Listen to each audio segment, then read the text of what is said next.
Welcome to the Heatio podcast, where over the next few weeks, months and years, hopefully, we'll be talking to you about ways in which you can reduce your energy bills. We'll be looking at ways in which you can be more sustainable and ultimately reduce your carbon footprint. Today, we'll be focused on heat pumps, and we are actually joined by a heat pump expert, Graham Hendra, who is the author of the book 50 Things You Need to Know About Heat Pumps. Welcome to the show, Graham. Thanks for having me. And I believe a bit long journey up today from Southampton. Yes, it's a bit of a trek, but lovely weather for it. Doing your bit for the carbon footprint as well. Yes, yes. We won't discuss the car.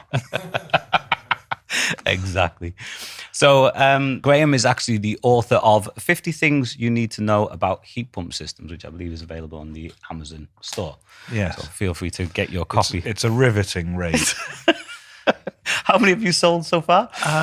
Bizarrely, nearly 1,000. Jesus. There's 1,000 of us out there somewhere in the world. Yeah, it's gone better than I planned.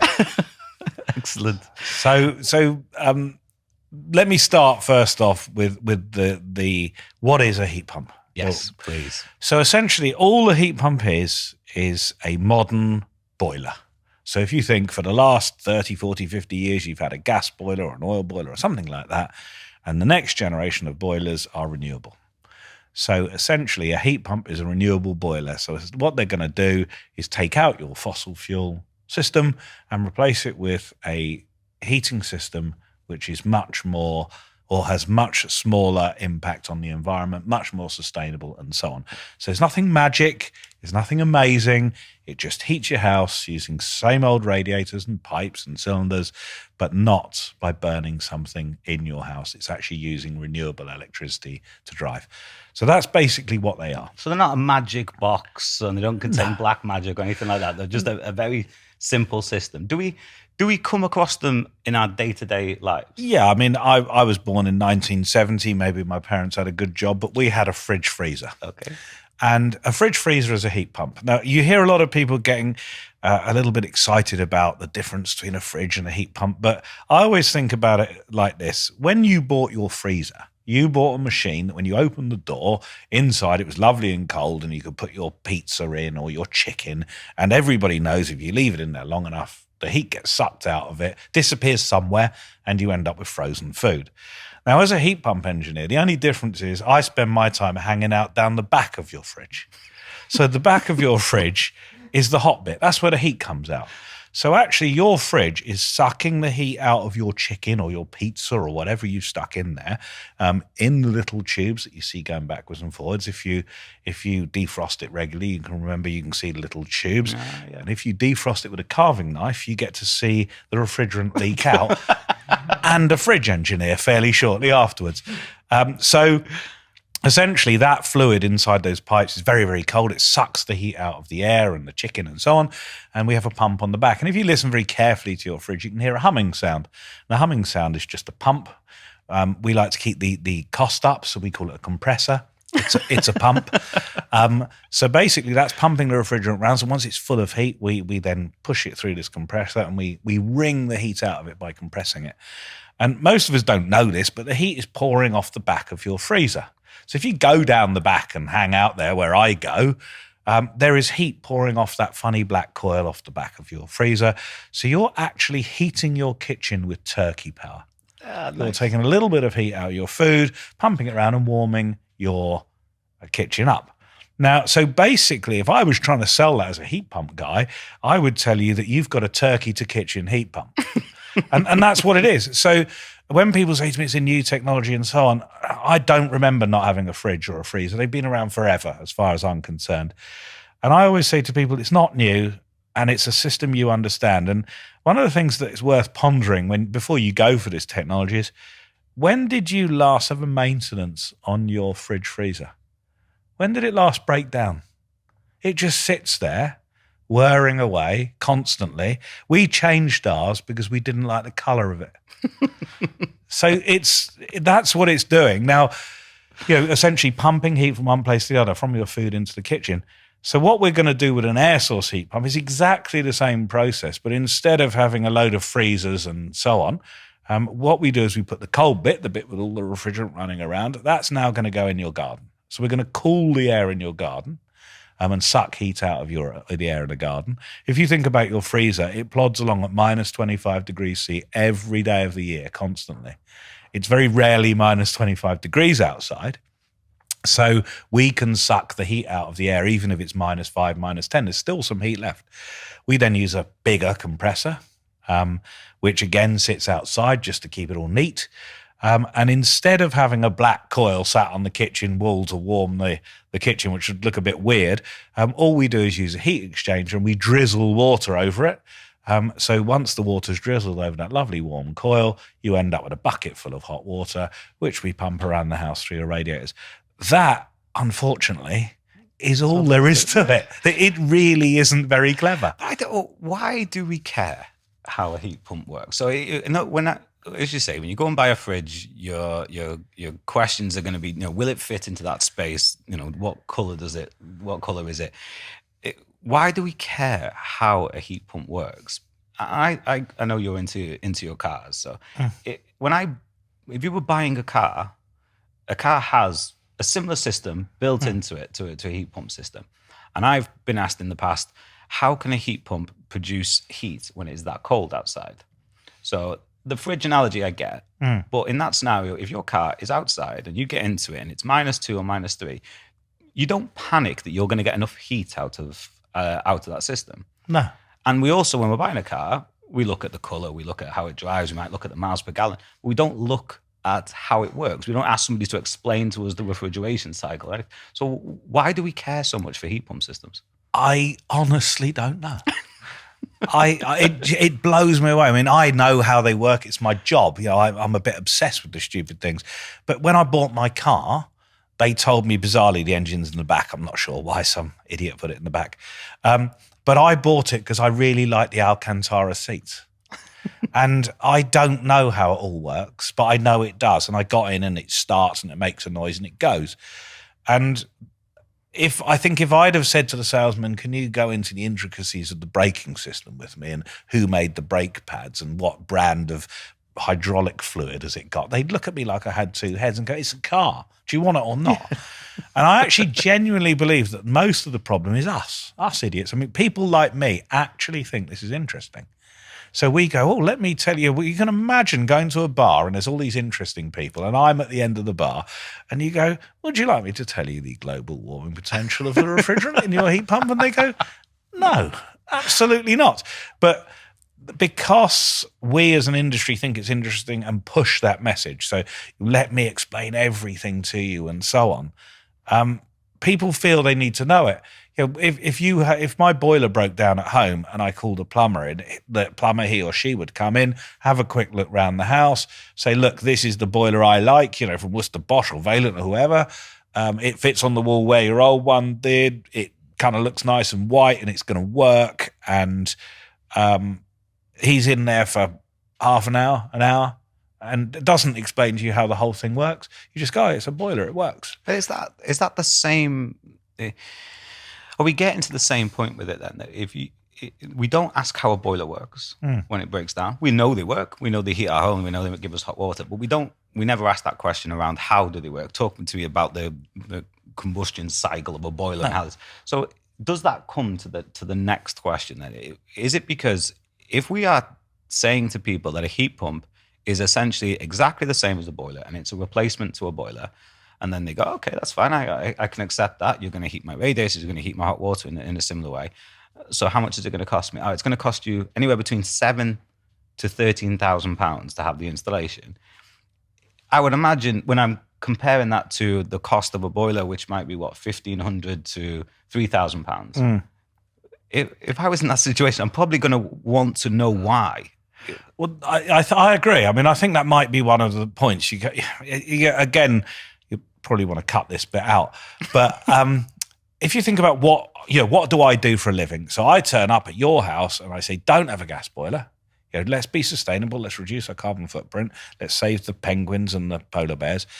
And I'm going to sell you this other boiler, this better boiler for the environment. You go, okay, what's better about it? Because my boiler heats the house. And you go, yeah, we heat the house. And it heats the hot water. Yeah, we do that too. Is it cheaper? No, it's a lot more expensive to buy. Okay. Is it cheaper to run? A little bit. And you kind of look at all the options and go, I now need to defend myself and explain to you in great detail that what I'm selling you is good, honest. And we used to have a joke when I first started that I wonder how easy this would be if people really wanted them. You know, people want a boiler. I can assure you when your boiler breaks down, there's nothing more on your mind of getting home, the house is cold, you're not going to have a shower tomorrow morning, you know, causes all sorts of strife in the house. But we're going in with this kind of weird message. And also there is an arrogance in heat pumps. I thought it had died, but so when I started, there was very much we are geniuses. You are all idiots. The entire heating industry are idiots. We are the only people who know what we're doing. And we will educate you in the dark art of heat pumpery. And then it dawned on me that we had to sell some stuff. So we cut that and it died. And worryingly, it's back. And it's creeping in of people going, I am an expert and you need me. And you go, I get that. It's wonderful that you're an expert. But we need thousands of people doing this. If you want to do tens of thousands of these units, it's fine. It's great to be an expert and have this amazing sort of understanding and go through the whole system with someone and explain for a day how it works. If you're only doing one a week and that's all you want to do. But is that a point around if you are spending, let's say the upper levels of those estimates, £7,000 to £13,000 on these systems, and then you have so somebody has to make a conscious decision to make this based on the relatively minimal savings that they could make against, say, natural gas. The savings are there, I guess, against electricity, direct electric heating, oil heating. But for natural gas, if we're saying, natural gas is 80% of homes in the UK are on gas, 23 million boilers. So that's the market that we've got to break. And the savings, as it stands at the moment, are relatively minimal.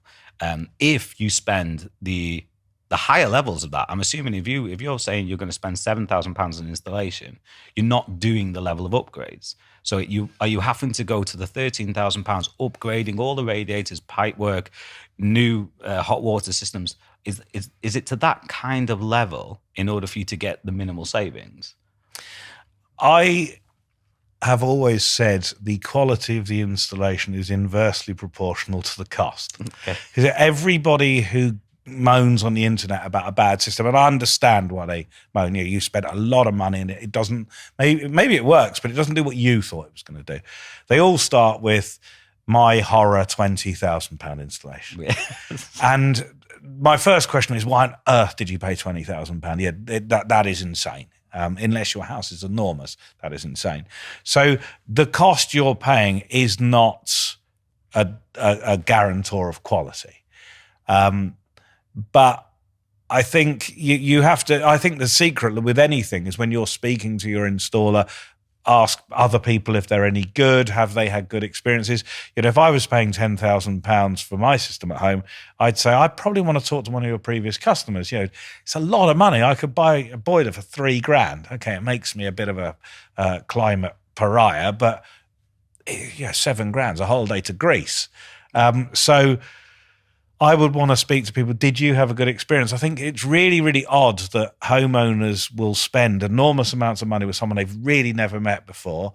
And when you speak to them, they go, well, the bloke didn't really know what he was talking about when he turned up as well. And I'm screaming at the computer going, why did you give this guy the money? Yeah. They didn't know. As far as I know, nobody in our industry is kind of like a pressure seller. No one's going in there and going, if you that old scam of if you sign up today, I'll ring my boss and get 30% off the price. I don't believe anyone's doing that yet. Give it time. So there's no pressure. You've got time to think about it. I would want to get a little bit of feedback. And in this day and age, with things like this sort of podcast and so on, you get a little bit of information. You can find out if people are good. You can go on forums and go, I'm using this guy. Is he any good? You could speak to your manufacturer as well and ask them. One of the things I advise people, a lot of what I do is getting involved with homeowners who want advice. They say, I've got 5 different quotes. I don't know what to do. They're all different. I've been given loads of different information, and I'm in a bit of a unique position because I don't sell any units. I just sell information. So I kind of go, look, this is the real numbers that you need to be looking at. And I always say to people, if you're trying to decide between one machine and another machine and so on, or one contractor and another, give them a ring out of the blue and ring them up and say, my heat pump's broken down. I've got a fault code A1. And see how quickly they answer the phone. If you are there on Christmas Eve and you can't get anyone to answer the phone, you've got a dreadful system as far as you're concerned. And if you can get the information quickly, that is the best system. And I think that for me, will they answer the phone? Will they call you back at a weekend? Will they text you back and so on? Yeah, you should be demanding a decent level of service because you're paying a lot of money.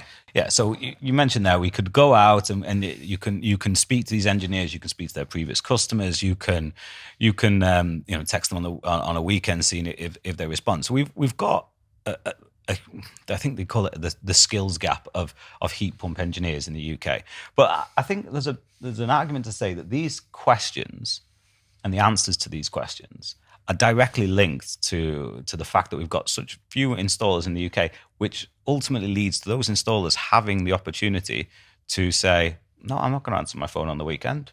I'm gonna choose this, because if we start with that first, the second question, how much do they cost? If the industry average is £7,000 to £13,000, bear in mind that we're gonna touch on the boiler upgrade scheme next. That does bring that down significantly with a £5,000 grant towards it. But if we're talking about £7,000 to £13,000, you're talking about very few. A small percentage of the population being able to afford that, or even if they could afford it, choosing to do it in comparison to a gas boiler. Yeah. So if you're then spending £7,000 to £13,000 on this system, your next question would logically be, I want to understand intrinsically how this system works and how it's going to perform in my home, because this is a very emotive purchase. This is the thing that's going to heat your home on Christmas Day, as you mentioned. It's going to produce your hot water for your family, and you're making this decision to put this in your house. The likelihood is you haven't sat around the dining table with your family and you've all had a round table vote that this is the decision you're going to make. Somebody in that family is making that decision and going to put this in. So if that was taken out of the equation, if cost was taken out of the equation, and it was simply a direct replacement for the boiler, and the capital cost of that system was similar to that of a boiler, do you think the amount of people that would want to know as much as they currently do about heat pumps would decrease? Yes. I think if you get home tonight, the boiler's gone bang, it doesn't work, you call your friendly plumber who turns up and says, look, it's dead, it's done, it needs replacing. If the plumber says to you, you can have the new green boiler system, which they call a heat pump, or you can have this sort of retro, the same sort of thing you've had before, pretty much the same cost, pretty much the same run cost. Why wouldn't you go green? You go, all right, the new green. I would have called them green boilers, but some idiot called them heat pumps. I don't even know if I want my heat pumping, but anyhow, that's what they're called.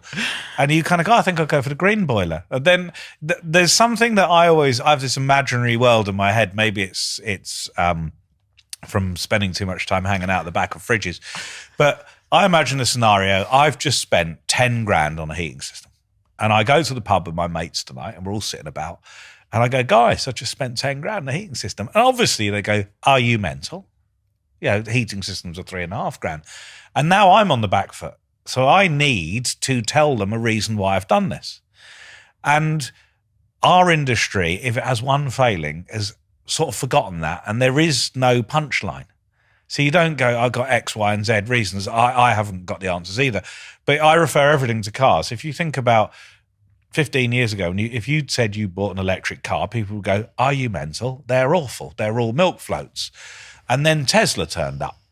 And Tesla produced this machine, which is much faster than your petrol engine car. So you turn up to the pub and go, I bought an electric car. And they go, oh, a milk float. And you go, yeah, it does 0 to 60 faster than your car.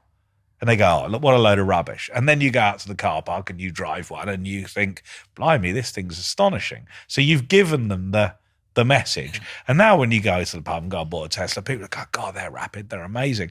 But we have failed completely to give our industry those things. Why did you buy a heat pump? I've been doing this for quite a long time, 13 years, and I do it because I love them.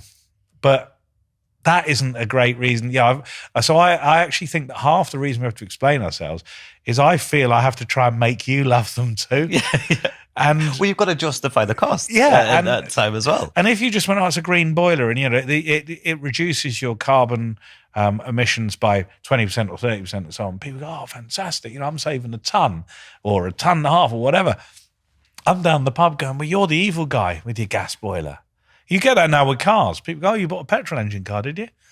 Oh, right. Are you going on a seal culling holiday this year as well? And you go, no, I just like petrol. And they go, well, get with the program. And I think now it's something of the order, it's above 10% of cars now are electric. It's really gaining traction.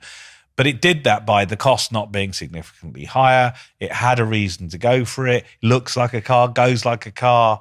What was that cost? We saw petrol prices obviously increasing, and if we were to look at the comparison in heating, we've got we have them for as long as I can remember been very reliant on cheap gas to the point where gas was kept cheaper by putting costs onto electric to offset it. So if we've and we saw in the electric car industry, we've seen fuel prices go up. So that's incentivized people to move to electric. Now, in the heat pump world, when you're sat there with a gas boiler, gas prices have gone up, but electricity prices have gone up in line with them. So there's still not a driver there to do it. Do you think if we just start to see those prices, the electricity prices start to come down, gas prices continue to go up, do you think we will still get the same question? We may get the one of how much does it cost, but if the answer to that question was this, it's the equivalent of your boiler. Yeah, I mean, but there's a lot of talk about this on LinkedIn. I spend a lot of my life on LinkedIn, and there's this: if the government subsidise gas like they subsidise electricity like they subsidise gas. I don't know what the figures are, but let's argue that it's 2 pence. They put 2 pence a kilowatt hour on gas. Gas is about 8p. And they're going to shift it over to electricity to help everybody. Brilliant idea. Well, let's go for that. Grant Shapps isn't going to do that, right? And no politician under the sun is ever going to do that. They're going to tell you they're going to do it, but they're not going to do it. Think about it logically. 83% of the electorate have a gas boiler. He is going to stand on the 9 o'clock news tonight and go, hi, guys. 83% of you've got an increase in run cost of £500 a year because we're going to fund the guys who bought a heat pump. How do you fancy that? Oh, by the way, it's a general election next week. I won't be here next week because I'll have lost my seat. So we're in this vicious cycle. They can't change it. No. It would take an incredibly brave politician to do it. But there's loads of people going, if this happened, you go, if cars flew, there wouldn't be any traffic, but that's not going to happen either. So we've got to get real and look at things that are plausible. And I think the secret is if we can focus on getting the overall cost of the installation well away from the 13 grand. I mean, 13 grand's fine if you live in an enormous house. That you're not going to get a boiler for 3.5 grand. But in the average 3-bedroom semi, a UK average house, 3-bedroom, 1930 semi. 125 metres squared. That is the stock house. That's the one we've got to work on. Those guys are paying 3.5 grand for a boiler, 7, 8, 9, 10 for a heat pump. As an industry, we have got to focus on 10 grand is just not going to work long term. It's going to be a niche industry until that comes down. I don't know what the difference in cost is in other countries. It's something, there's a lot of data comes out of other countries, but they never give you that sort of data. Well, I think we can get there if we're talking £7,000 to £13,000 is the average price, and then there is a funding scheme from the government called the Boiler Upgrade Scheme. So everybody that owns a property has the opportunity to get £5,000 towards their installation. So that brings the capital cost down to what we were talking, anywhere between £2,000 to £7,000 for the equivalent of the installation. Now, we know at that bottom end, at that £2,000, we're starting to get close to the price of a boiler installation. Well, that's cheaper than the boiler. Boilers, you'd be lucky to get a boiler put in for 3 grand unless your son's a plumber.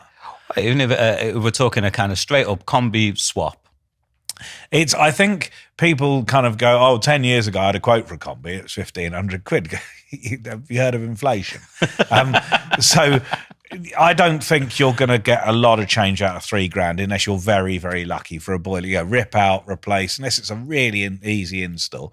The boiler alone is about 1,000 quid. Type them in Google, they're about 1,000 quid. So, and there will be someone screaming at the screen right now going, I do it for 2,650 quid, and well done to you. Yeah. But if we take the $5,000 off, we should be aiming at the sort of, it's $3,000 from us too. So your choice is boiler A, boiler B, roughly the same cost, $3,000. That's the holy grail. That's where we need to be. We've seen adverts going out from the likes of British Gas and Octopus Energy now are kind of advertising installations around that price.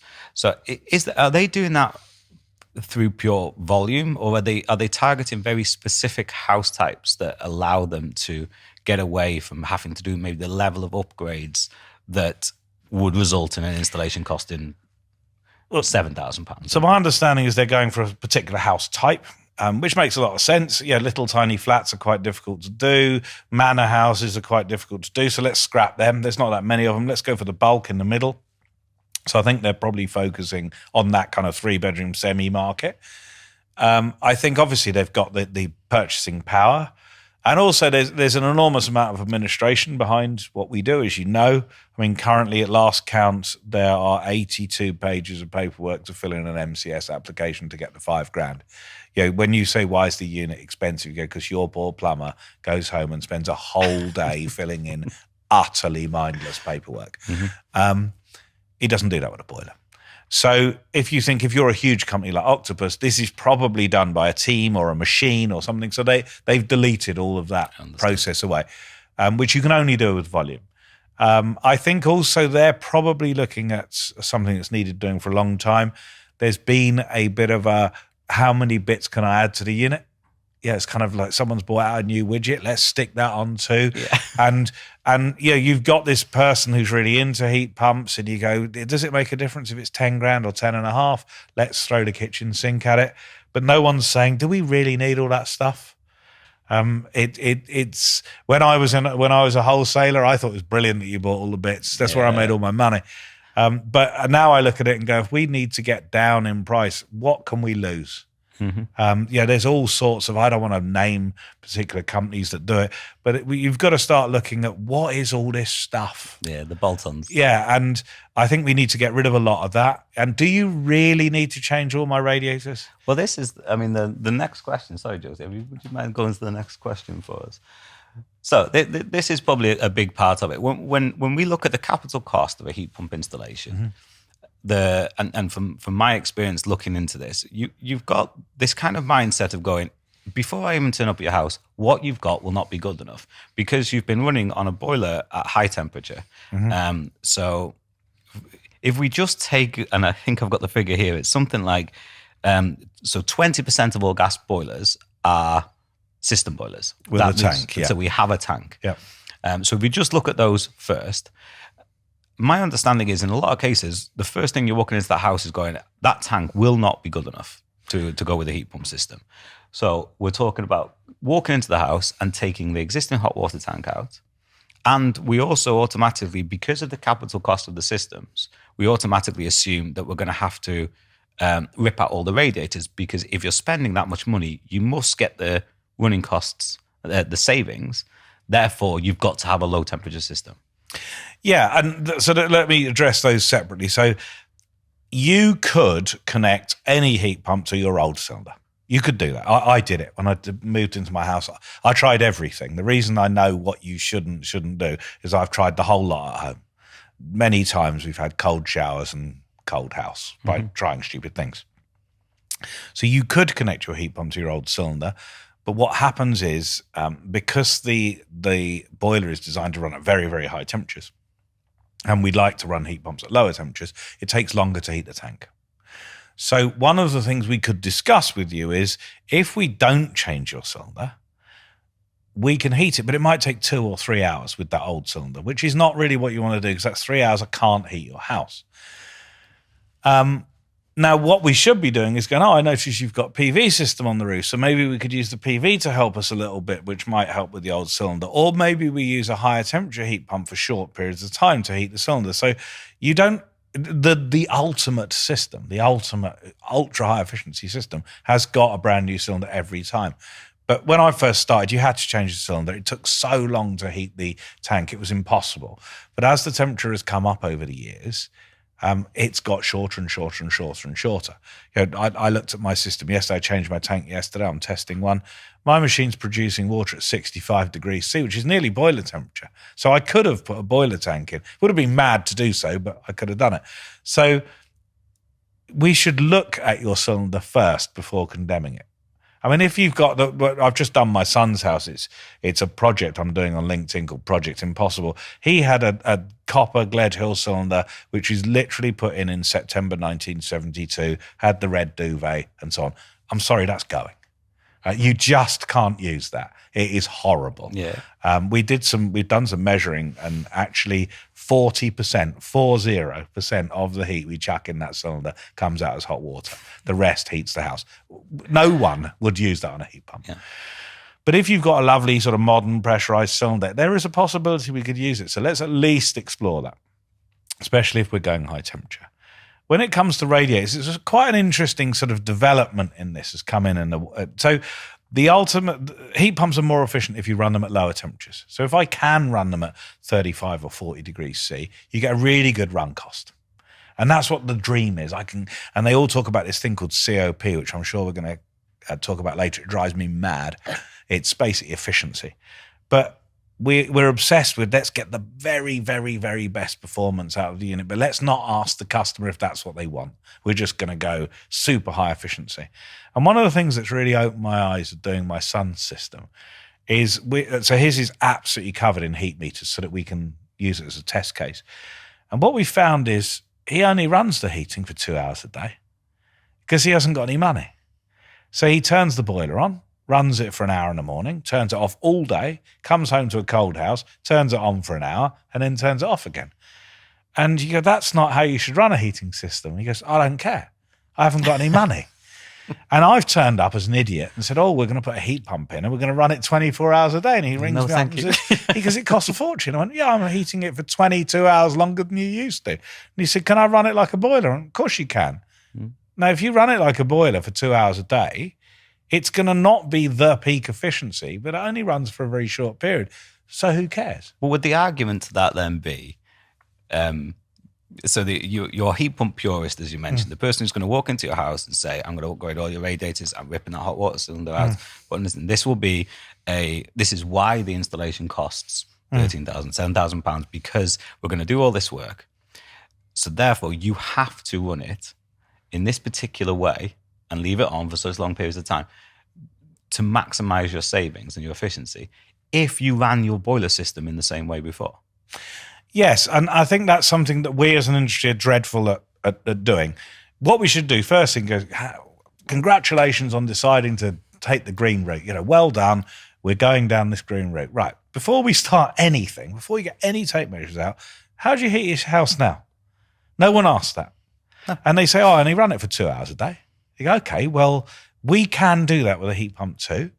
And it's very different. The makeup of the system is very different. So, example, in my son's house, we've managed to take all the data for the last 5 months.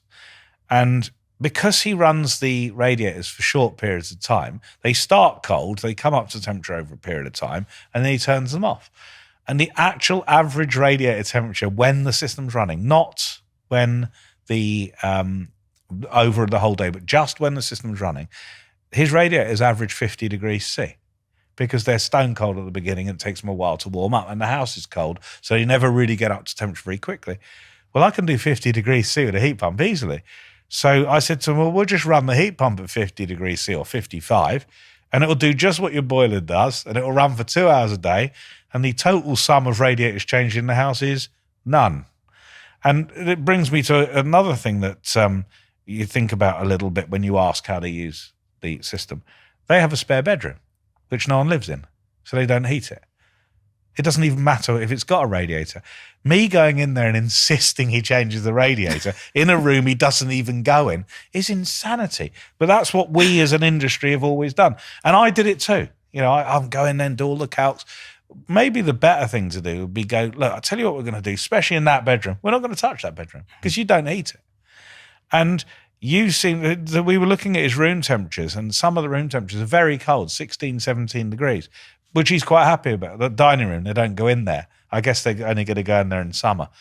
I just assumed that everybody runs their heating like I do. So my heat pump at home has been running 24 hours a day, 7 days a week since 2010. But when you say that, that's not necessarily that it's pumping out heat. It's keeping the temperature at 21 degrees at that, or whatever your set point is for that time. So our house has never fallen below 20. Well, sadly, about 23 now because my wife's turned the thermostat up. But our house is a flat temperature all the time, 24 hours a day, cold days, warm days. Obviously, come the summer, it goes off. Of course, it would. So for about 6 months of the year, the heating is on 24/7, and it cost me a load of money. What a surprise! But it is the ultimate setting of how to get my system running. It's got oversized radiators. It's amazing. But if I could convince my wife that we only heated the house for short periods or we didn't heat some of the rooms, we wouldn't have had to modify the system so much. So there's a sort of little bit of a new way of thinking of crazy idea of why don't we ask the customer what they want? And then what we'll do is we'll provide them with a system like they have now, which performs like the system they have now. If they'd like to make an extra, they have another child, they want to now heat the back bedroom. Well, let's upgrade the radiator then. Yeah, and I think there's a huge mindset change. I think from where we had the previous incentives around heat pumps under the renewable heat incentive, it was the kind of customer, as you described there, maybe keeping the house very warm, very leaky homes, a huge investment in the system. Therefore, they're wanting to see significant reductions in running costs and how those systems are programmed and controlled all feed into that mentality.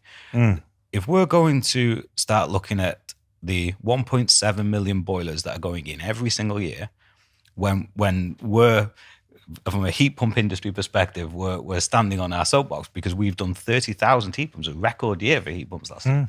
So if we're going to start getting into those 1.7 million boilers every year, do we need to start looking at the boiler industry and saying, right, how do we mimic what they've done whilst taking the customer on a journey to improvements? So if you could walk into somebody's house, I think you mentioned it before, high temperature heat pump systems. If we walked into somebody's house and said, we're not going to rip all your radiators out, we're not going to rip your hot water cylinder out, and we're going to fit you a heat pump that has the ability to run at a similar temperature to your boiler, and you can run it exactly as you do now. You're not going to see any great savings right now, but you will get this new system, a greener system in the long term, for the similar capital cost of a boiler going in.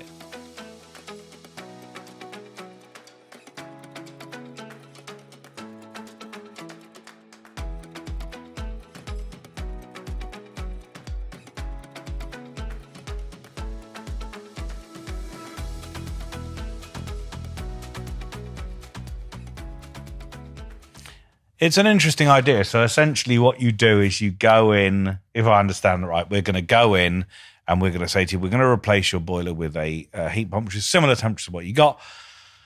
We'd like you to continue running it how you did before. And what we can then do once we've got a bit of data back is say, maybe if you change this radiator or this radiator or this room or whatever, or maybe the way you operate it, we can then offer you the chance to reduce your run cost. Yeah. So a continuous improvement. Exactly. Look at it. So once it's in, if we see, I mean, one of the big challenges I think we've got is the amount of oversizing that we do during this journey. So when we do those calculations to determine what size radiators you need or what size hot water tank you need, it's all done on kind of visual inspections. There's no monitoring of existing performance to determine how many radiators you need upgraded, how big a hot water cylinder you need. It's all done based on an Excel-based calculation that was created by the MCS scheme. So if we were to say we're going to put this in, And we're going to have an open, honest conversation with the customer to say, we can't give you an exact performance running cost of this system. But what we can guarantee you is that the capital cost of the installation is going to be far less than if you did upgrade the whole place. And then we will monitor the performance and we will see which, if any of the rooms are struggling. And then we'll start to make periodic improvements to the heating system, upgrading a radiator here, a radiator there, as the budget allows, as convenience allows. Bizarrely, that's how you renovate your house. So when we bought our house, it was a wreck. So we renovated all of it. We were lucky that we could live somewhere else for a bit, and we renovated the whole thing and put a beautiful full new heating system in. But most people would rather go, oh, we're going to paint the lounge in 2 weeks' time. So while we do that, we'll change the rad. And we might do the dining room in August. We might change the rad there. There is an assumption from us, the Knowles, that you want to replace everything. And in new build, get it perfect. In deep retrofit, get it perfect. But actually, when you're working your way around painting the house room by room, you might be doing the kitchen next year. I'd never thought of it that way, but actually that's quite a clever way of doing it. And actually, weirdly, when I look at my house, we actually did do some bits in steps. So we did the cavity wall insulation after we painted. We put double glazing in later because we didn't have the money. So the house that I bought and the house I live in today are not the same thermal house. Actually, bizarrely, the heat loss has dropped by about 30% over the years. And we have actually changed a few of the radiators down in size. So we started with big ones, and then we've changed them as we decorated, and as we do it, we've sized them down. So no, it's a really interesting way of doing it. I'd never thought about that because our industry has always worked with people, bless them, who've got lots of money, who you say £15,000, they go, crack on, let's do all of it. But and there's been enough work. There's always been enough work. There is now to keep those people busy.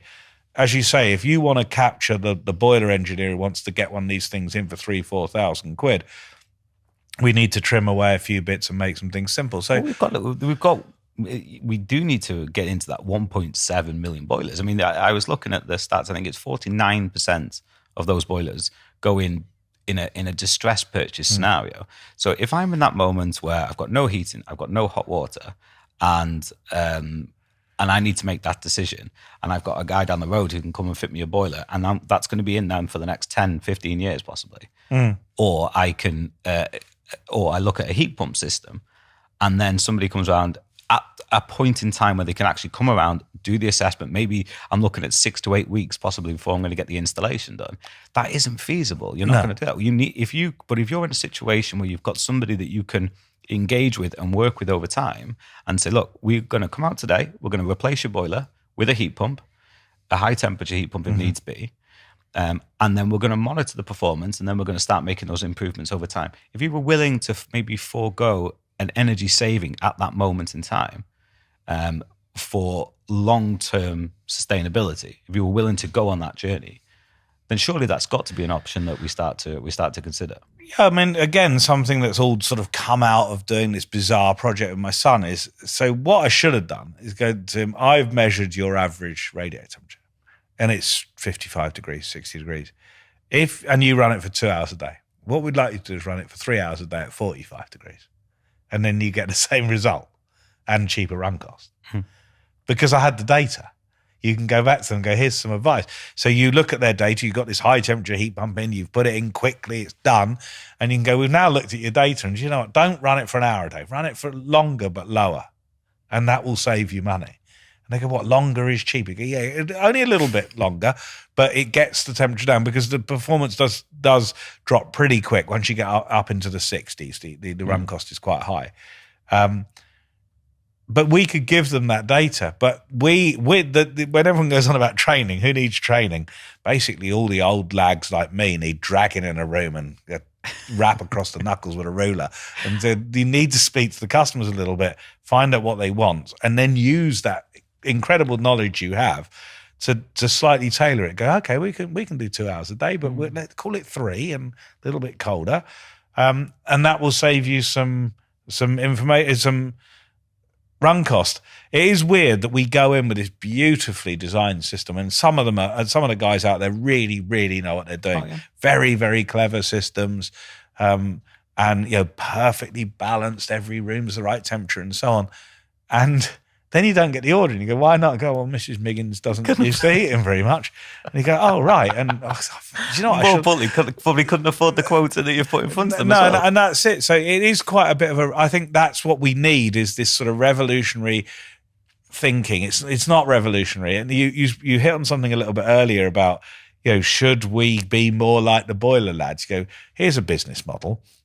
We're trudging on doing our poxy 50,000 units a year, essentially failing. And we are the worst in Europe at heat pumps, 20th in the league table of country in Europe. It's embarrassing how bad we are at it. And we refuse to go and look at the fellas who are flogging 1.3 million because they don't know what they're doing. Yeah. And I would argue that maybe they might know something we don't. It's just at least an idea. Yeah, and at least engage in that discussion, because I think we would both agree that if a customer has the budget to have a whole house upgrade of their system, that to achieve the lowest running cost, the lowest flow temperature, the lowest running cost, the highest efficiency, that would be the way. Of course it is, yeah. But should people be told they're not allowed to have a heat pump because they can only afford to do that in incremental stages? I mean, can you imagine the scenario? You go, I think I want to buy a car. They go, well, the best car you can buy is an S-Class Mercedes. And you go, right, yeah, it's a good car. I haven't got enough money for an S-Class. You can't have a car. No cars. No cars at all. And you go, no other industry. Am I right in saying it's you cannot have a car at all through fear that the car that you do buy, if it isn't as good, you're going to ruin cars for everybody. Exactly. And it's just bizarre. The thing is, we have exactly the same in houses and heating systems. I've got customers who, when you tell them it's £20,000 for a heating system, they go, whatever, pocket change. I've got people who you say to them £2,000 and they go, I haven't got £2,000. I can't afford that. But we are, I think, are terrible as an industry at tailoring our proposition to the customer base. And actually, if we're honest about it, and I don't think a lot of people are, sit down and think about this. It's taken me a while to think about it. But because there's not enough of us installers, we can cherry pick the work. Yeah. So you kind of go, I only focus on the leafy parts of town. Yeah, I'm only going to do the high-end installations. Yeah, but why would I get involved in this? Yeah, exactly. And I do the same. I spend all the jobs that come into my office for design. They're all houses. I look at this and think, blimey, I don't know who lives here, but they're definitely not a plumber. Yeah. These guys have got a proper job.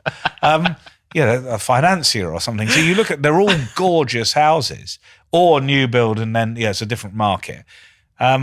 You don't get people coming along going, I'm really struggling with my mortgage. I paid 250 grand for this ramshackle, 100 meter square house, and I want to spend 10 grand on a heating system. Mm. Those people just go, they don't exist.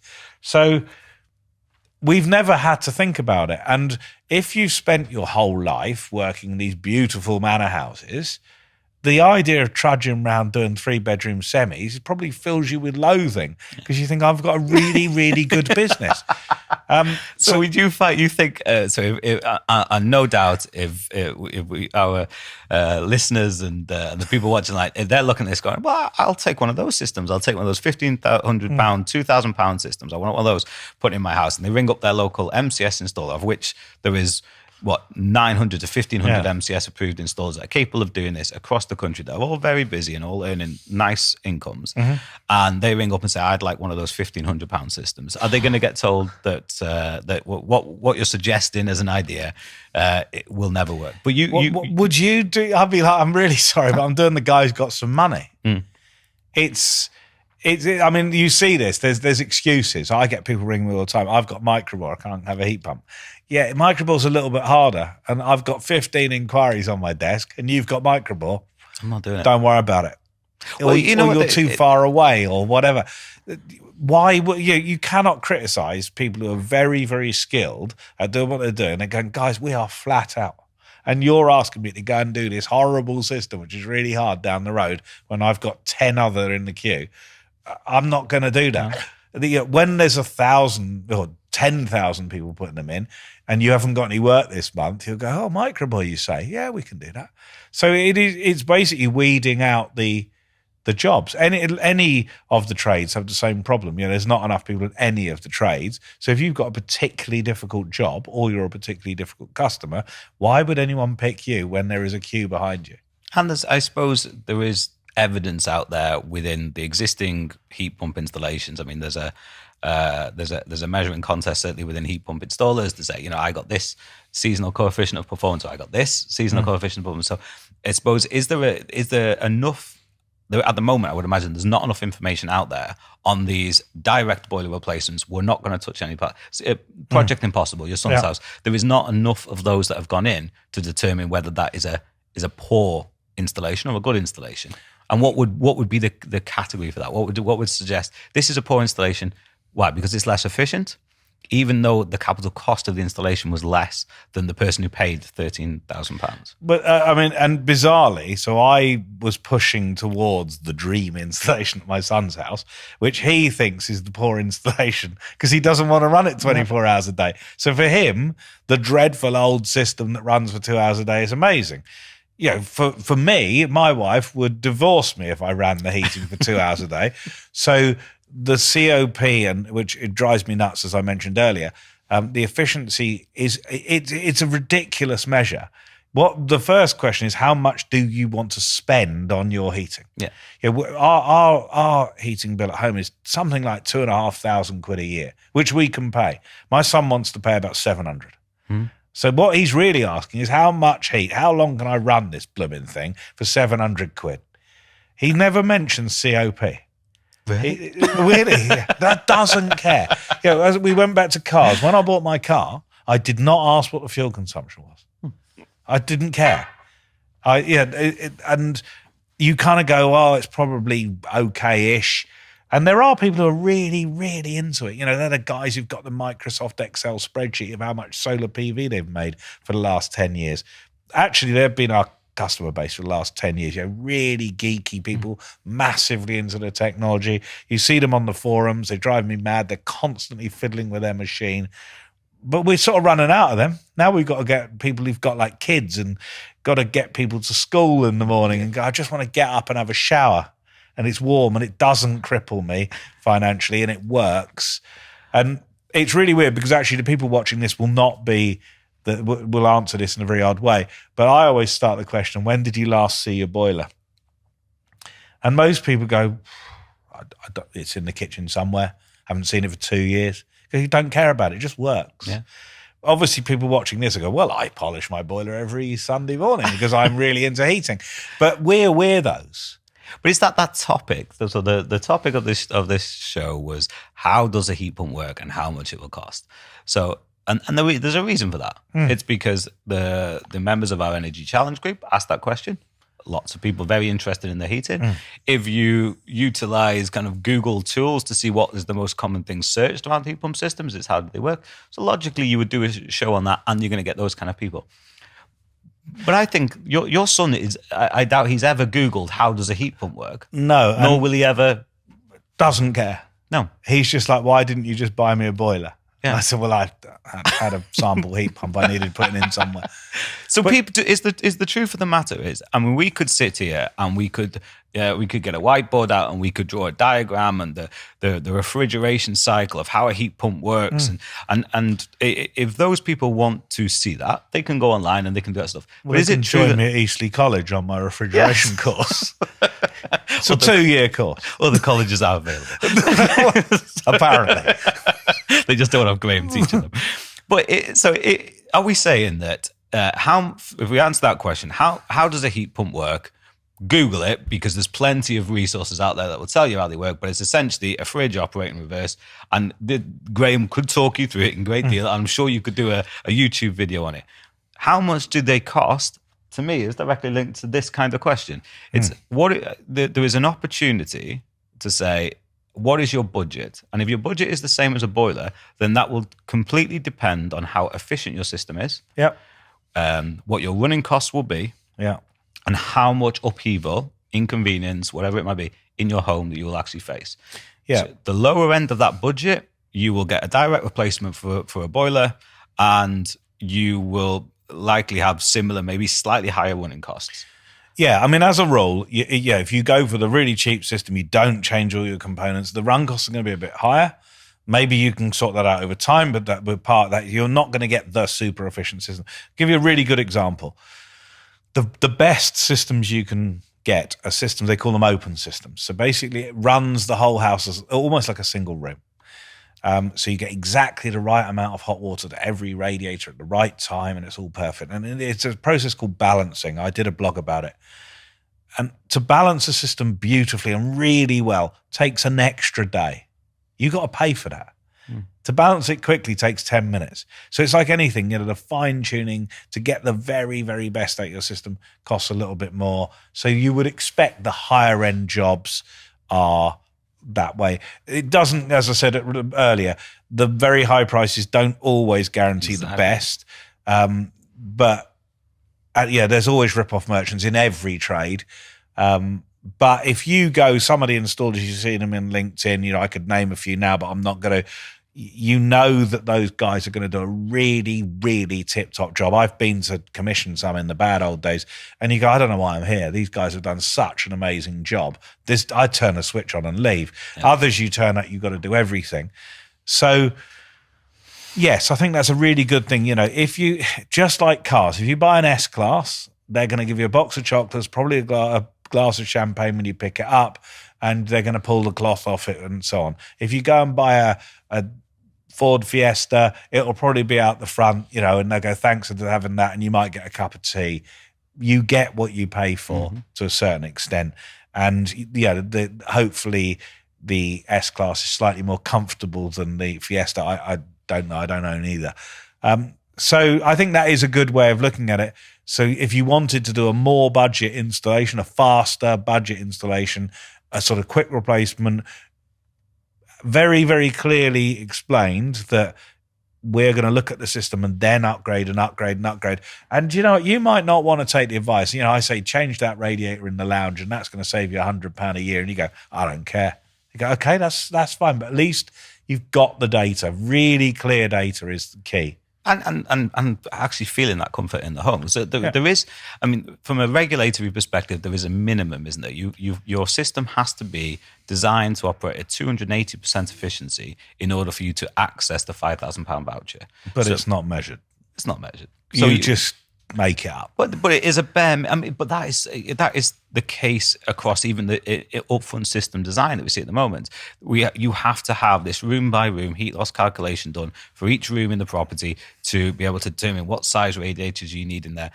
And then when you actually track all that back, it's Excel calculators or it's visual inspections of what I think is behind that wall, what I think is in that floor. Everything gets oversized all that way through on erring on the side of caution. So practically, how many radiators are we taking out of people's houses that actually would have been perfectly fine? But what is the flow temperature of those systems when actually they could have, what we've designed it at, it runs far lower than that in practice? Well, that I get that. You've got to remember, and bless MCS, I'm not their biggest fan, but they did solve a problem, which was pre-MCS. There wasn't... Some of us were doing calcs, but you didn't have to. Sling in whatever you had and hope like hell. And what MCS did, and if you look at how the maths is done, it's designed to slightly overcook everything, because really at its heart, it says, we won't leave you cold. Yeah. And they probably wouldn't dress it up there, but that's what MCS's motto it should be. We won't leave you cold. And you're right, because everything gets piled on, compounded on top of each other, it's possible that I've overestimated your heat loss in your room by 20, 30, 40%. Example, I say to you, is your wall cavity insulated? You say yes. And I'm like, I'm not really sure it is. So I'm going to tick no, just in case, because I haven't got any evidence. Well, I've just upped your heat loss, which means a bigger radiator, which means a bigger heat pump. It's a sort of weak example. It gives you the idea. We assume how much air leaks out of your room. So my 1930s house and your 2010 house, potentially leak at the same rate. Anyone who's ever been in a 1930s house knows that isn't true, but it doesn't matter. We still make those assumptions. So yes, there's oversizing to not leave you cold. I like the idea. You've got to have the right people to do it. My son is one of them, where you go, let us measure for a bit. You might be a bit uncomfortable for a while, but let us measure actually what's going on. And that's part of this Project Impossible. I'm actually going to go back and put the data back through and compare what the proper calculation and the EPC say compared to what it really does. Well, is there a basic way of doing that? If a customer went to their boiler today and turned it down and said, I'm thinking about having a heat pump fitted. I'm going to turn my boiler down and I'm going to see how my system performs in the winter. Yeah. Is there a minimum temperature that you can turn it down to? But I mean, try whatever you like. I mean, I often do that. I do a special offer every September, free heat pump trial for everyone. It takes 10 minutes to install. Go to your boiler, wind it down at 45 degrees and run it longer. So however many hours you run it now, run it longer, run it 50% longer. And are you warm enough? And if you go, I'm not warm enough, 45 degrees isn't enough, so give it 50.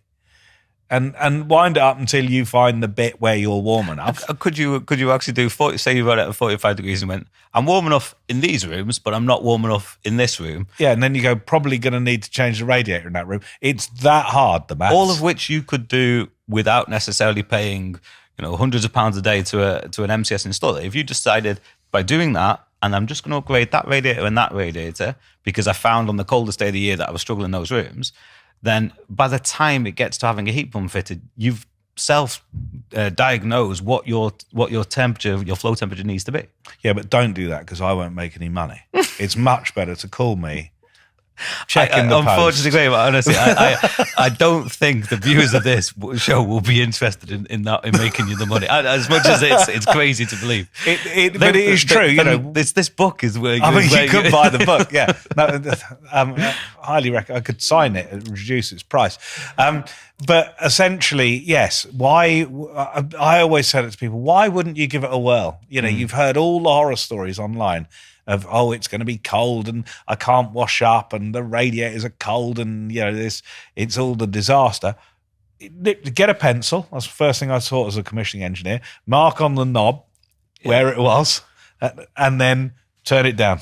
And have you done a blog or a video on how to turn down the temperature of your boiler? Because it is relatively straightwhy. There's a knob on the front. Yeah, there is some limitations. I should say there's. Yeah, I wouldn't go below about 40 degrees just because why bother? I don't know. Weirdly, I don't know much about boilers. I spend my whole time telling people they shouldn't use them. But 45 degrees isn't going to do any harm. It'd be interesting to know because I think on the boiler you don't necessarily get the number of degrees. You get these kind of level 1, 2, 3, and 4. So there'll be something there. There's a special place in hell for the people who design that. They also did the work in the fridge. Yeah, the fridge. I'm a fridge engineer. I don't know if 1 or 7 is 1 to 5 actually. No idea. And why they couldn't write a temperature on, too expensive. No, it's that extra digit. Or do you need to know? That's the thing. Do you need to know what your temperature boiler's at? You just because again. In this conversation, people are going to know, but I think we talked about it the other week, go looking at the car. When you get into the car and you just go, I'm just going to move this dial up to here. And you go, that's how it works. And no. You need a very complex set of controls. And this actually goes to our next question. We've got a question from Hannah up in Edinburgh. Would you play that for us, Joe? Hi, my name's Hannah and I live in Edinburgh. We're interested in getting a heat pump so that we can reduce our carbon emissions and minimise our climate impact. My question's around control. How do you control heat pumps?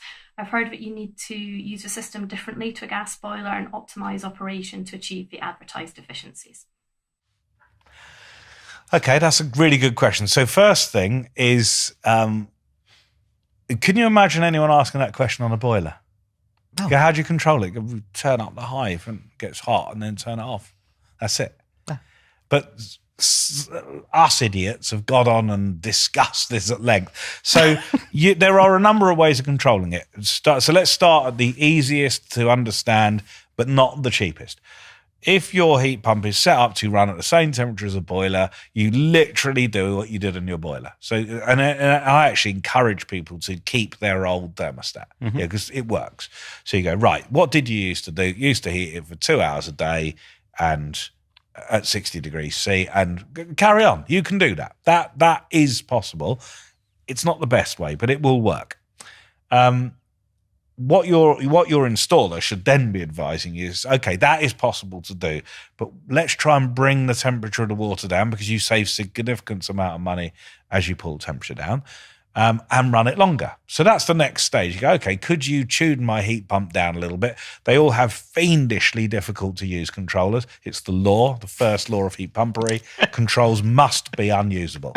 I have never seen a decent heat pump controller, not one. It's just impossible to do. I think what happens is, if you're a controls engineer and you're not very good, you end up in heat pumps. Yeah. I'm going to get shot for Otherwise, this, you'd be working in boilers. Otherwise, you'd be working in... But boilers aren't much better. The boiler at least got a knob on the front. But it'd be nice if it had a knob on the front. It went hotter, colder, or a slidey wheel. But it hasn't. It will be done with some horribly torturous programming. And there will be a YouTube video. But your installer could say to you, I'll do a little video of how to do it. So after you've run it for a week, why don't we knock the temperature down 10 degrees and extend the time a little bit longer? So from the 2 hours to the 3 hours to the 4 hours. If you're one of those people who already runs your heating pretty much 24/7, like I do, what they then do is they can tailor your system exactly to what you want. Example, when it's snowing outside, my radiators might want to be 45, 50 degrees C. When it's a day like today, where it's sort of 13, 14, 15 degrees outside, you don't need them that hot. So what you do is you allow the temperature of the water to fall. And they call this weather compensation. Every single heat pump I've ever seen has this inside. It's torturously difficult to program. It would be, but your installer will set that up for you, and you can look online and tweak it. You basically vary the curves a little bit. But when you say you can do all that stuff, yes. But so I'm assuming, obviously, for years with boiler installations, we've been doing that same thing. People have been. But then, would the argument be from a heat pump installer that is doing these things properly, that they are now rectifying the issues that have been created by the boiler industry by putting things like this weather compensation into system? So weather compensation, I'm right in saying it is good to have it. You should have it. We should be doing this. Just in the same way with boilers for years, we should have been setting them to be able to condensate. Condense. Yes, I mean, the thing is with a boiler, it doesn't, as far as I know, I'm not an expert, it doesn't make a massive amount of difference to the consumption. The temperature doesn't change. So if you ran it on a warm day like today at 65 degree radiators, they'll come on for a short period of time and go off. Okay. Right, they cycle on and off, and you don't really notice, and it just happens. If you weather compensated them so that they were only running at 35 degrees today, the boiler would run much, much, much, much longer. But I don't know how much saving you'd make if you did that. It's not my specialist subject. On a heat pump, I know that is very beneficial. You can halve your run cost from, if you're running at 60 all day, every day, and you can bring it down to sort of 30, 35. There's an enormous saving in energy, because heat pumps are great at lower temperatures. So you should be using weather compensation. And a lot of people ask, how do I know if I am? I've got this system, I paid 20 grand for it, I don't know if I've got it. Easy. Go and fill the rads. On a really cold day, they should be hot, like good and hot, in the sense that when you touch them, they're on. Some, depending on the system, sometimes they will be really warm, but you should be able to feel and go, that is definitely on, and it's lovely and warm. On a day like today, where it's 13 degrees outside, the radiators, you touch them and you go, well, they're on, but they're a bit tepid. That's weather comp. That is good. And are we talking what is the difference here? So we've got so in this question we're asking, how do you control a heat pump practically? And maybe we're doing what heat pump installers have been guilty of for years. We're asking, does that question relate to the weather compensation, the controls within the heat pump, or do you think that question could relate to, can I use a Nest or a Hive? Yeah, I mean, the real answer, how do I control a heat pump? Which thermostat would you like to buy? Which one do you like? Am I right in saying you can use Nest and Hive with a Samsung heat pump as an example, or any of that, but the preference is, do not fit that, use the manufacturer's controller. But even with a Nest or a Hive, would you still get weather compensation within the heat pump? Yeah, so this is where we're doing exactly what our industry does terribly. Can I use a Nest? Yeah, stick it on. It's absolutely fine. Because that would be that question. How do you control the heat pump? Whatever one you want. You choose. I actually say to all of the installers I've ever trained, let the customer go and buy the stat. Because if they buy some weird thermostat, you don't want to be supporting it. You bought it, you learn how to use it, but when you go up, you get heating, and when you go down, you don't get heating. Done. That will work, and the heat pump installer programs into the machine itself the curve and how the radiators change with temperature. You shouldn't worry about that. They'll get it pretty close and done. It won't be as good as it could possibly be, but it'll be okay. And they tend to do it a little bit on the high side just to make sure you get warm. Right. Once you start using the manufacturer's controllers, there's a second level. So what happens is, if you imagine you've gone to your manufacturer's controller in your lounge and you set 21 degrees, as the temperature in the room closes in on 21 degrees, because it's wired to the heat pump, says to the heat pump, right, throttle back a bit, lads. Everything's going to be okay. So you get a kind of second level of control built in. And it is the better way of doing it, but it has a number of problems. The first one is there's only one controller. Now, you might want one controller upstairs, one controller downstairs. You might want a controller in every room. Well, you can't do that with a heat pump. You've only really got one. So that's the first issue. And the second one is that the manufacturer's controller is horribly difficult to drive. Okay. They've never seen a Nest. That's the special fellas who write the software. They're not allowed out the room they live in, and they've never seen a Nest. If the controller looked like a Nest and you went hotter and colder and so on, I'd go use that every time. But as a rule, I always say to people, unless you're a bit geeky and you're really into controls, you probably won't like the manufacturer's controller very much. It's got 1,000 symbols on the front, none of which mean anything. Not even to me.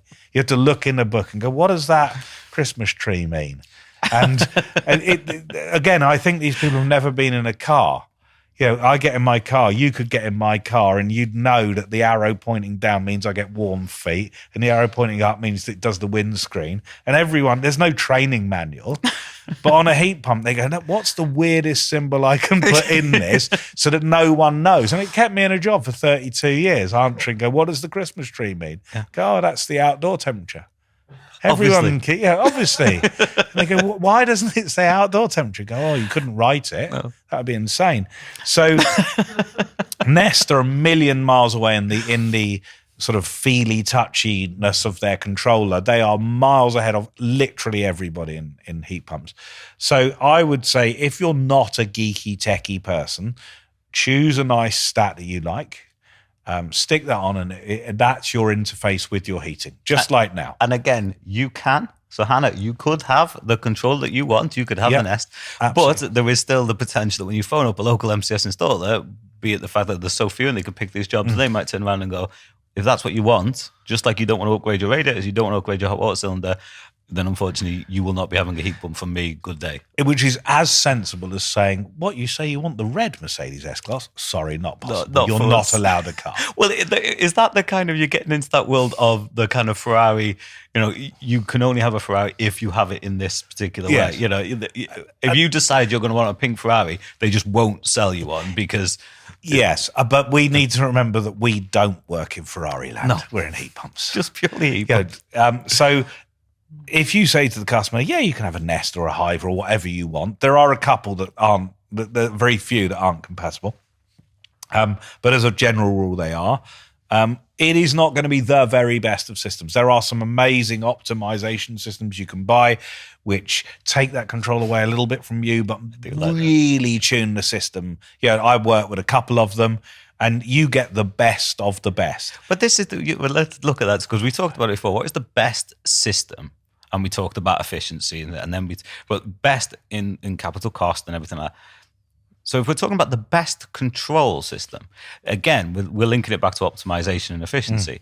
But when my brother had a heat pump fitted, and the standard process, have a Samsung controller fitted in your home, get rid of the Nest.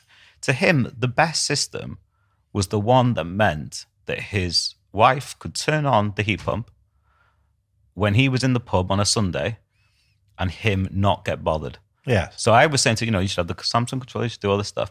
And he said, that isn't the best for me. The best for me is the system that has been in for the last 5 or 6 years, the Nest controller.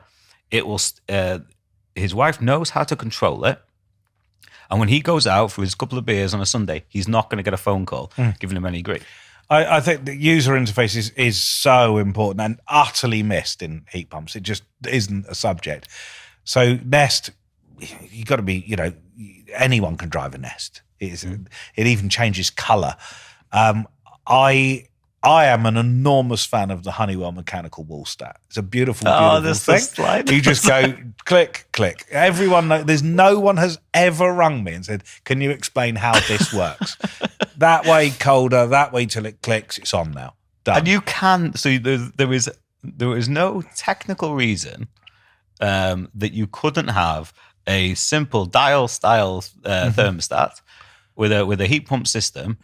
But you are forgoing an element of efficiency. Yes, I actually had possibly the world's best heat pump in my house driven off 2 mechanical wall stats. That was it. And the machine did all the heavy lifting and the clever calculations. But all that switch on the wall, that thermostat, all that does on every heating system under the sun is says go or stop. That's it. It's just an on. You could have a light switch and go on heating, off heating. So that is all that thing is doing. And it's telling the heat pump, right now you activate your clever software and so on and do all the jiggery pokery. And I think people like that. I mean, for instance, I rang my wife on the way here and I said, it annoys me, for instance, that in our house, if the sun's out, the house gets very warm very quickly. And our heat pump's a little bit slow at seeing that. And I said to her, it's a lovely sunny day. Can you turn the heat pump off? She goes, I don't know how to do that. No. And she goes, you'll be back tomorrow. You can do it. I said, no, but it's a whole day not a whole day, but a couple of hours. It will shovel heat into the building and then go, oh, blimey, it's quite warm in the lounge now.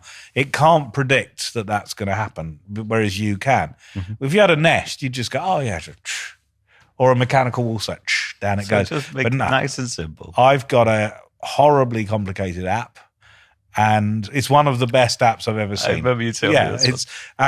We have a controller, which isn't obvious, but a simple wiggly dial works. So all that's doing is stop and go. So we actually use it as an over temperature thermostat. So it stops the house getting too hot. It doesn't. Essentially the system's running all the time. But if the sun does come out, like today, and the room gets to 21, it goes, okay, that's us done. Let's get this thing turned off. Well, that's good. So we've established that you can have a heat pump fitted, assuming you can find an installer to do so, within budget, within a similar cost to that of a boiler. You can, if you have the money to do so and the will to do so, upgrade everything in your home, or you can do it without. We have, probably for a show for another day, but we have got to address this fact that 80% of the gas boilers in the UK are combi boilers. Yeah. So therefore they don't have space for hot water cylinder. So I think maybe there's a challenge there for another day. It's a discussion over dinner about that shoe cupboard that you've had for the last 20 years. I'm afraid it's going. You lose your shoe cupboard. Well, then there's we were discussing with Sunamp ways of maybe having you've got the heat pump outside. Could you have some kind of externally mounted box to act as your hot water system? Yeah. But I think maybe that one's for another day. We do have one final question that's come in from Tony. Hi Heatio, this is Tony Jones here from Hastings in East Sussex. My question is, can a heat pump be used for heating as well as cooling? I look forward to your response. Brilliant. How long have we got? We've got exactly 10 minutes left, so I thought it was a good one to end on. So the answer is yes, absolutely. Every single heat pump under the sun is capable of cooling and heating. Think about your fridge, right? If you stand around the back where I stand, it heats. If you stand around the front, it cools. Okay, so we have a valve inside. I did a blog about this. We have a valve inside which essentially will reverse those two positions. It's called a four-way valve. If you want to learn about it, go on LinkedIn and I explain all. But essentially, it is possible to get your machine to cool easily. Flick of a switch, press a button and so on. That's easy. So now I have a machine which is sucking heat out of the house, so it's cooling your water and throwing the heat into the garden. So in the summertime, I can cool the house. But think about this; it's very apt actually. This is why we had the beers here. But if you pull one of these out of the fridge and you stick it on a table like this, you'll see that very quickly you get condensation on the glass and you get a little puddle of water underneath your bottle of water because it's cold. and that's bottled beer might be at 5, 6, 7 degrees centigrade. So if I cool the water in your radiators to the same temperature that beer was, I am now going to get condensation on your radiators, which is fine. You just have to put towels underneath them and collect all that condensation. The condensation comes out the air. So the issue is, can I do it? Yes. Is it sensible? Not really. Because you need a little drip tray under all your radiators to collect all the water and run a little drain outside. You have to insulate all your pipework because your pipework would also get sweaty as well. And if there's any gaps, the air finds it. So you get little. It's quite common in offices, like you saw in the video there. You see lines down the roof where there's condensation dripped in a line along the roof. So if you want to do cooling as well as heating, tell the installer on day one.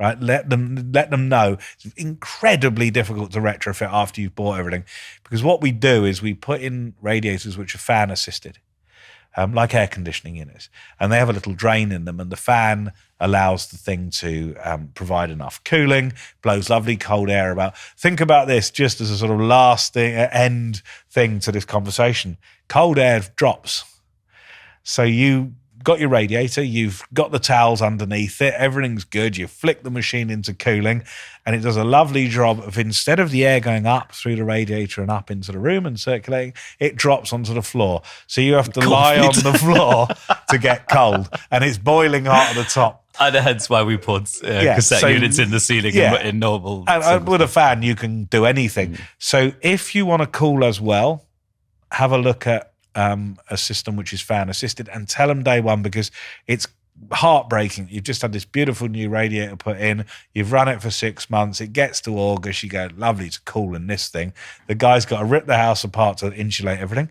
Then you're going to rip that beautiful new radiator off, throw it in the skip, and put a little fan assisted radiator in, which can heat and cool, and you just spent another £1,000. Yeah. I think that's the thing, isn't it? It can be done. Practically how possible it is in as a retrofit installation. Yeah. It doesn't attract the grant, though, I'm right in saying. It now does. Okay. It's not a problem. And the one last thing is, people go, I've got underfloor heating. Go, well, think about that. That's amazing. So you get nice wet floors, and you have to lie on the wet floor because you get this beautiful blanket of cold air on the floor. So you need to stir. Cooling, you have to stir the air about. And practically then, would you say going for kind of cassette units would be more traditional? They'd have ducted units up in the loft, and also be very, very careful. Really, really think about what rooms do you really need cooling in. In our house, if it's 30 degrees in our house, we're on the patio. Yeah. So we might want to cool the bedroom, but do you really need to cool the lounge so you can watch EastEnders? So it's quite expensive to buy a fan coil system. Everyone goes, I want one in every room. You go, okay, they're £1,000 each. Turns out I don't. And you go, actually, I don't. Turns out the kids can fry, and you might put 1 or 2 in. So but it's like anything. Get your wish list into your installer early. Ask them what they can do. Some of them, understandably, might look at you and go, now you're a trouble homeowner. I've got 15 other people I want to go and see. So be a little gentle, and probably the best advice I can give to all homeowners is, please, if you're going to do a mountain of research, don't tell the installer you've done that when he arrives or she arrives. It terrifies them when you go, I've read every book under the sun and I'm an expert on thermodynamics. I would go, I tell you what, I'm not working for you. I'm out of here. There's 15 other people. I sit next to an installer in my office. We share an office, and he hears some of these conversations. He goes, don't send me that one. Forget it. Yeah, the guy's done everything. So, by all means, research it, but trust the person you're buying from. When I go to Mercedes and buy my S-Class, I trust Mercedes know what they're doing. And if you don't trust them, don't give them the money. Well, I think this is what it comes down to now. I mean, we've talked a lot about how, you can reduce the capital cost of installations. You can run systems at higher temperatures. You can make periodic upgrades over time. You can use whatever controls you want. But I think we're gonna set a little bit of a challenge, I think. Mm-hmm. Proof is in the pudding. So I think between now and the next time we get together, we will So Heatio have recently gained their micro generation accreditation. So we are now certified to install heat pump systems. We will do a high temperature installation or a heat pump system that has been designed at high temperature. Doesn't necessarily mean the heat pump has to, and we will monitor it. And we will, and you've done Project Impossible. I don't think it's not necessarily a high temperature heat pump, but it's a heat pump that's operating at the upper echelons. Well, no, I mean I didn't have a high temperature heat pump lying around, so I've got an 8-year-old Samsung Generation 5, the oldest one in the world. It's a prototype, and it's the only unit I had lying around. So it's a 52-degree unit running on all existing pipework, all existing radiators, the whole lot. So on paper, it won't do the job. Well, I tell you what we'll do then. We'll go out to our Energy Challenge Group members, and we will ask somebody who would be willing to be part of that, and we will utilize the boiler upgrade scheme. Yeah. We will provide the labour. We'll do that work, and we'll see whether we can prove that is a method to go down. And I truly believe if we can get to that point where we're able to show installers, we're able to show consumers that this is possible, and start to engage with wider audience of heating engineers and electricians to get involved in this industry, we can really start to take a chunk out of that 1.7 million boilers. And I think a good start. I mean, people who are interested in consumers who are interested in having heat pump systems, but there is.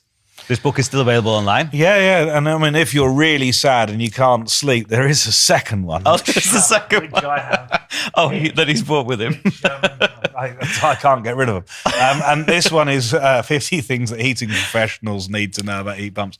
So this is more how the system goes together. I mean, if you want to know what a low loss header is and how it works, it's in. But this is. I mean, you may be a homeowner that would read this and it would give the header. But I think the benefit of that book, I would encourage every gas safe registered heating engineer in the country to download that to buy that because if they do, and we can start showing that heat pumps aren't that scary.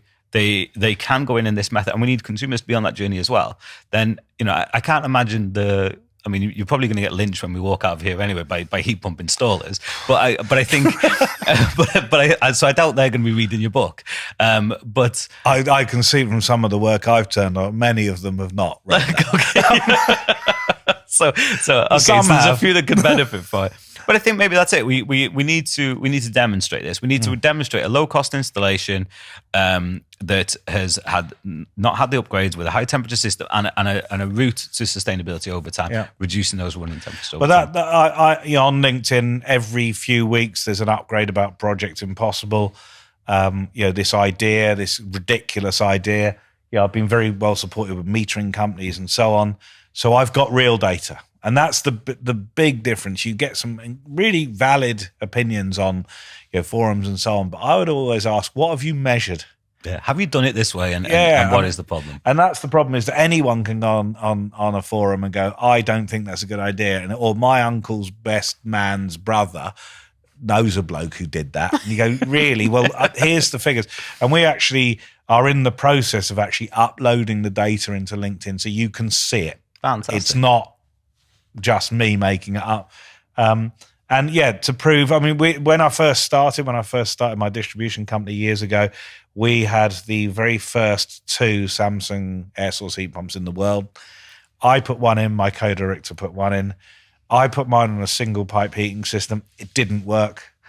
He put his in on microbore, didn't change a single rad, and it was all right as long as it didn't get cold outside. Once it got cold, we did the maths. I said, you're going to be cold in these rooms. And he was. So we've proved the point. It can work. But we always said, when people said, can I do this crazy idea? I have tried it and it is bloody awful. Yeah. As long as you kind of write a disclaimer that you're happy to be cold, that's fine. So, and that is the key thing I think our industry's got to learn and the consumer's got to learn. It is your house. Do whatever you like. Yeah. As long as you agree it with your installer, you can have anything you like. That's it. It's not about. It's as long as everybody's informed and making that decision correctly. Then exactly. But you can't. I don't think it's right that we stop people from going on that journey just because they don't have the funds to do it all in. No, I think that's the That's the point of it, isn't it? But we'll see the progress from Project Impossible. Yeah, we will do a high temperature trial. We'll start looking at some of the new heat pumps that are on there. Are you only doing that in like June, July, August, and then cutting it off in September? No, I want to see how this thing performs. I want that phone call on Christmas Day. No, I think we do. We need to demonstrate that. But that's the nice thing with the weather in this country is you do get a gentle run in. So if things aren't good, it's very, very easy to install. In this time of year, we're now currently nearly in May.